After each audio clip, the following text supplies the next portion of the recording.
Welcome to The Explainer. Today, we're going to try and unlock the secrets of America's absolute top traders, all from Jack Schwager's classic book, Stock Market Wizards.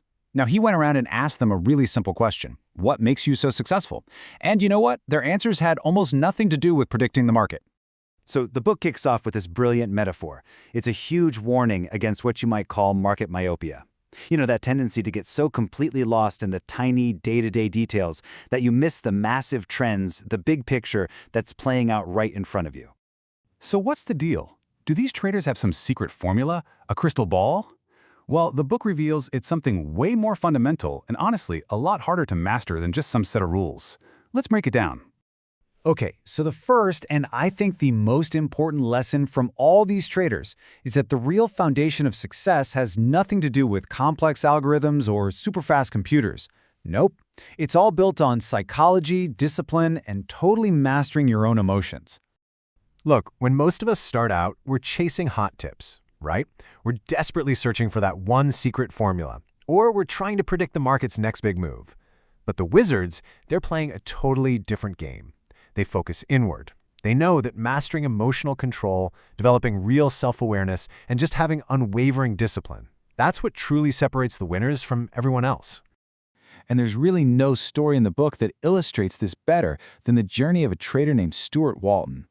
His story proves without a doubt that the greatest trading lessons often come not from the big wins, but from absolutely catastrophic failures. So, picture this. Early in his career, Walton takes out a $50,000 home equity loan to trade stocks.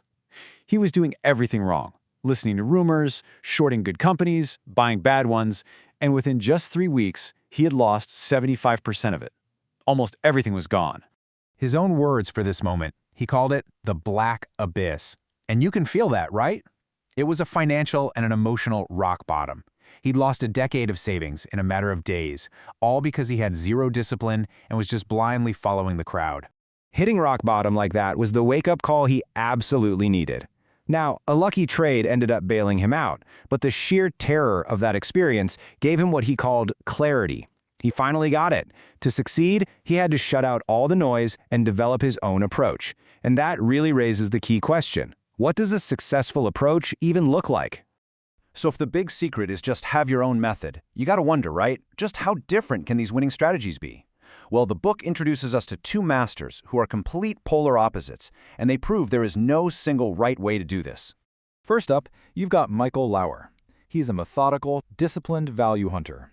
His whole approach is about structure and finding stocks that the market has just unfairly beaten to a pulp. Lauer uses this incredibly rigorous 6-part checklist before he'll even think about buying a stock. He actually waits for a company's stock to collapse, then he verifies its financial health, he checks to see if the insiders are buying, and he looks for a specific catalyst that's going to turn things around. He is systematically digging for hidden value where most people only see a complete disaster. And this quote right here, it just sums up his entire philosophy. A fantastic, world-changing company can be a horrible investment if you pay too much for it. His job isn't to find great companies, it's to find great prices. And then, on the complete opposite end of the spectrum, you have Stuart Walton, the same trader we followed into the abyss. After his massive turnaround, he developed a style that was way more intuitive, relying on his feel for the market. Walton's method is this fascinating blend. He gives pretty much equal weight to 4 things: company fundamentals, technical charts, how the market reacts to news, and his own hard-earned gut instinct. And the crazy contrast between his method and Lauer's? Well, it reveals the most important point of all. So here it is, the crucial point. One wizard uses a rigid, by-the-numbers checklist. The other uses a blended, intuitive approach. And both of them achieved absolutely spectacular results. The lesson here is that having a coherent methodology, one that you trust and can execute with fanatical discipline, is so much more important than the specific details of that methodology. And this all brings us to the ultimate lesson. What's the common thread? What's the one thing that ties all these different wizards together? It's a set of core principles that go way beyond any single strategy.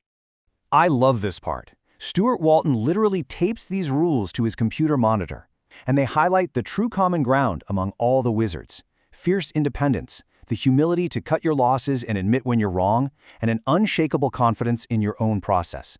It's not about being right all the time. It's about how you manage being wrong. So, in the end, Stock Market Wizards doesn't just hand you a magic formula. It leaves you with a challenge. Learn from your failures, build your own convictions, and find the discipline to follow your own path. Every single wizard found their unique edge. The only question left is, what's yours going to be?